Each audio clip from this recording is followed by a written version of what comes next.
Há quase 3.000 anos, um grande profeta veio da região deserta e montanhosa de Gileade. O seu nome era Elias, um homem que havia dedicado a sua vida a Deus. E agora Deus estava enviando-o para o rei de Israel. Naqueles dias, o rei Acabe reinava sobre Israel, e a rainha Jezebel reinava sobre Acabe. Foi ela que construiu altares para a adoração de Baal, deus pagão. E porque o povo adorava ídolos, uma fome cairia sobre a terra.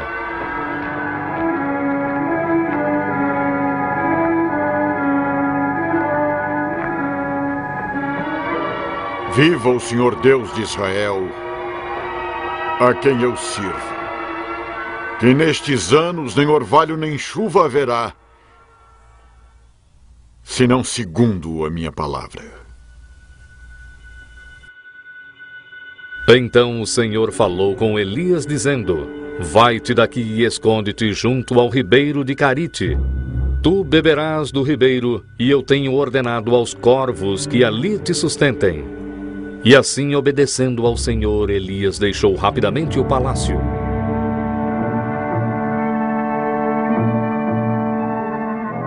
E Elias viveu no deserto e bebeu do ribeiro de Carite, e os corvos lhe traziam pão e carne toda manhã e toda noite. Dessa forma, Deus lhe dava comida. Mas depois de algum tempo, o ribeiro secou porque não havia chuva. Então o Senhor falou de novo com Elias, dizendo: Levanta-te, vai a Sarepta e habita ali. Eu ordenei a uma viúva que vive lá que te sustente.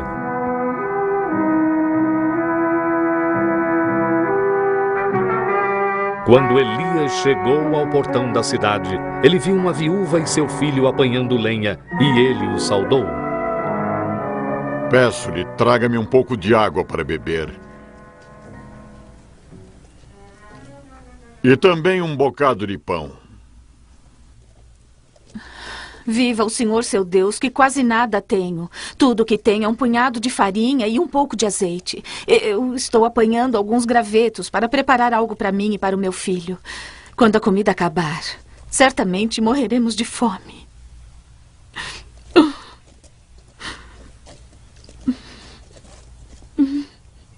Não tema. Vá e faça o que eu disse.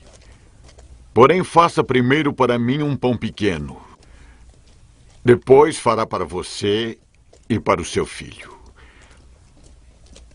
Porque assim diz o Senhor de Israel: a farinha da panela não se acabará, e o azeite da botija não faltará, até o dia em que o Senhor der chuva.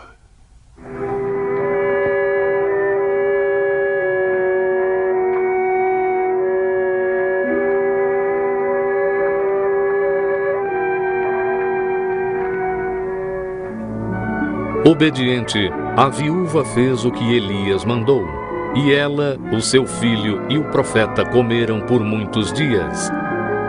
E assim como Deus tinha prometido, havia sempre farinha na panela e azeite na botija. Então Elias ficou na casa da viúva, em um quarto superior. Mas um dia o filho da mulher adoeceu e morreu.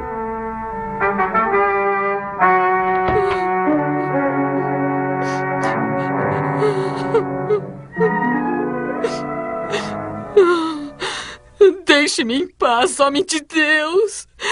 Você veio para me lembrar dos meus pecados e matar o meu filho. Dê-me o seu filho.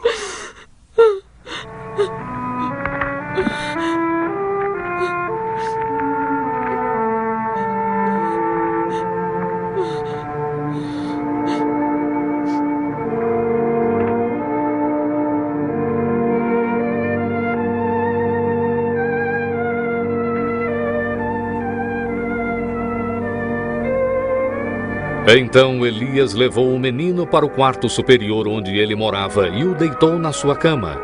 E quando eles ficaram sozinhos, ele orou ao Senhor. Ó Senhor, meu Deus, Faze este menino viver de novo.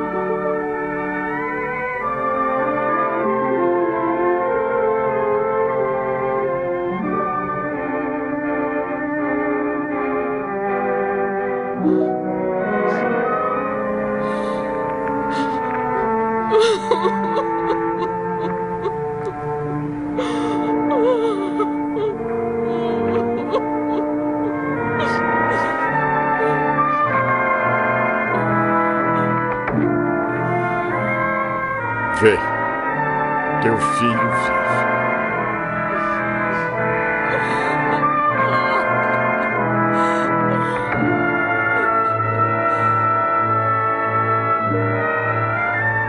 Um dia, Elias enviou um mensageiro ao rei Acabe para avisá-lo que queria falar com ele. É você quem tem perturbado Israel? Eu não tenho perturbado Israel, e sim você e a sua casa, porque você abandonou os mandamentos do Senhor e adorou a Baal.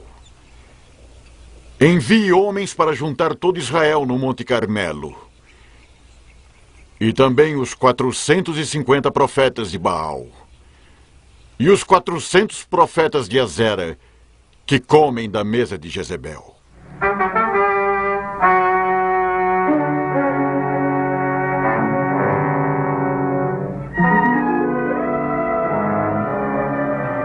Assim todo o povo e os sacerdotes de Baal se reuniram no Monte Carmelo, e eles esperaram para ver o que Elias faria.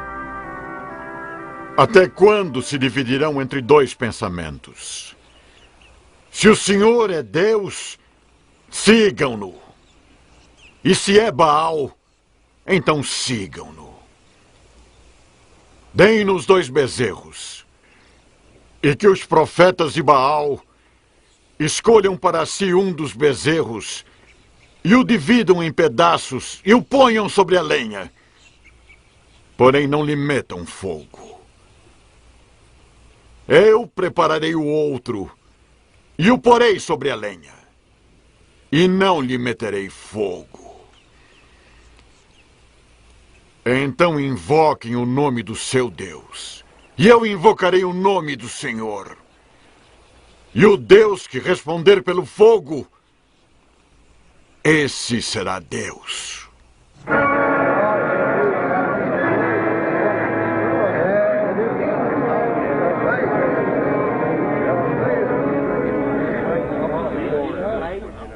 Primeiro, os sacerdotes de Baal ofereceram um sacrifício no seu altar, e eles invocaram o nome de Baal desde a manhã até ao meio-dia, mas não houve nenhum tipo de resposta, nenhum fogo se manifestou no altar. Então Elias começou a zombar deles. Clamem mais alto! Ele é o seu Deus! Pode ser que esteja perdido em pensamentos ou em alguma longa viagem. Ou talvez ele esteja dormindo e tenha que ser despertado. Os sacerdotes de Baal clamaram mais alto e continuaram até tarde, mas ainda assim não houve resposta. Então Elias consertou o altar do Senhor que havia sido destruído. Ele pegou 12 pedras, uma para cada uma das tribos de Israel, e reconstruiu o altar. Ele abriu uma vala em sua volta, arranjou a lenha e dividiu outro bezerro e o pôs sobre a lenha. Encham cântaros de água e derramem sobre o sacrifício e sobre a lenha.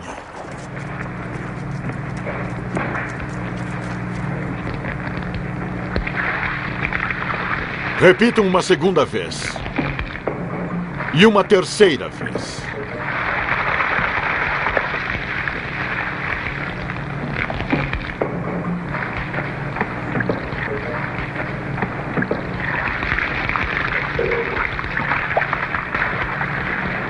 Ó Senhor Deus de Abraão, de Isaque e de Israel, manifesta-te hoje que tu és Deus em Israel, e que eu sou teu servo, e que conforme a tua palavra fiz todas estas coisas. Responde-me, Senhor, responde-me, para que este povo conheça que tu, ó Senhor, és Deus. Então caiu fogo do Senhor e consumiu a oferenda, a lenha, as pedras e o pó, e ainda lambeu a água que estava na vala. E então o povo acreditou no Senhor.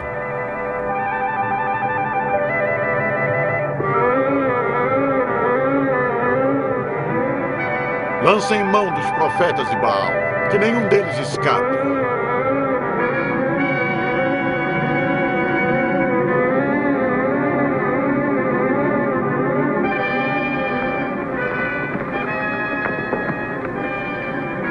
Volte para o seu palácio, rei Acabe, pois logo haverá chuva abundante.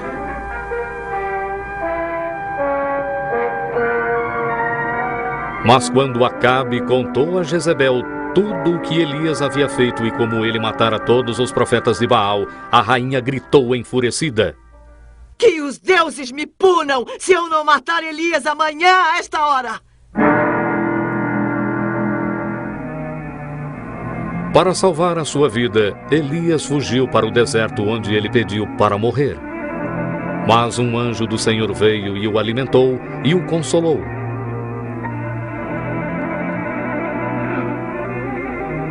Por fim, Elias chegou ao Monte Sinai, onde Deus havia falado com Moisés centenas de anos antes. Enquanto Elias sentava em uma caverna no monte, um vento forte varreu o topo da montanha, mas o Senhor não estava no vento. Depois do vento veio um terremoto, mas o Senhor não estava no terremoto. Depois do terremoto veio fogo, mas o Senhor não estava no fogo. E depois do fogo veio o som de um sopro delicado.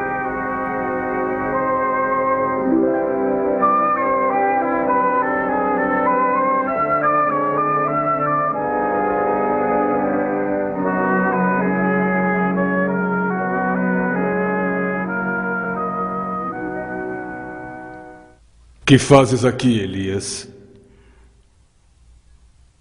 Eu tenho lutado por ti, ó Senhor Deus dos exércitos, porque o povo abandonou o teu concerto. Eles derrubaram os teus altares e mataram os teus profetas. Agora eu sou o único que sobrou. E eles estão tentando tirar a minha vida. Então Deus garantiu a Elias que ele estava enganado, que ainda havia 7.000 em Israel que não tinham se curvado a Baal. Ele também mostrou a Elias que o seu trabalho continuaria. Elias logo ungiria um outro profeta que continuaria o seu trabalho.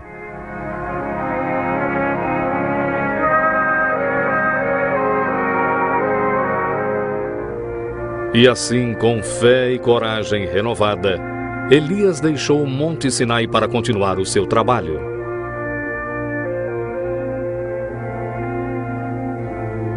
Mais tarde, quando Elias passou por um campo onde um jovem estava lavrando, de nome Eliseu, ele pôs a sua capa sobre Eliseu para mostrar que Deus o havia escolhido para ser o próximo grande profeta de Israel.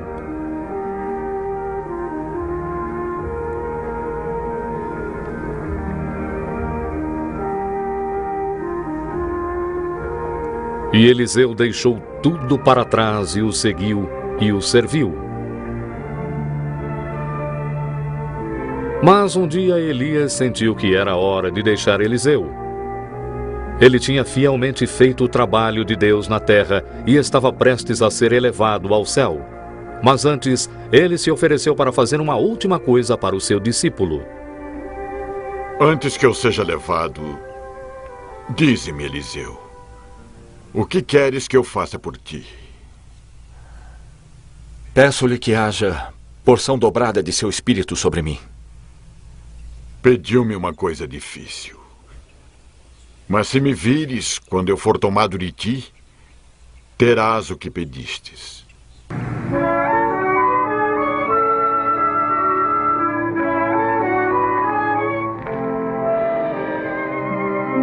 Eliseu viu um carro de fogo e cavalos de fogo que ficaram entre ele e Elias.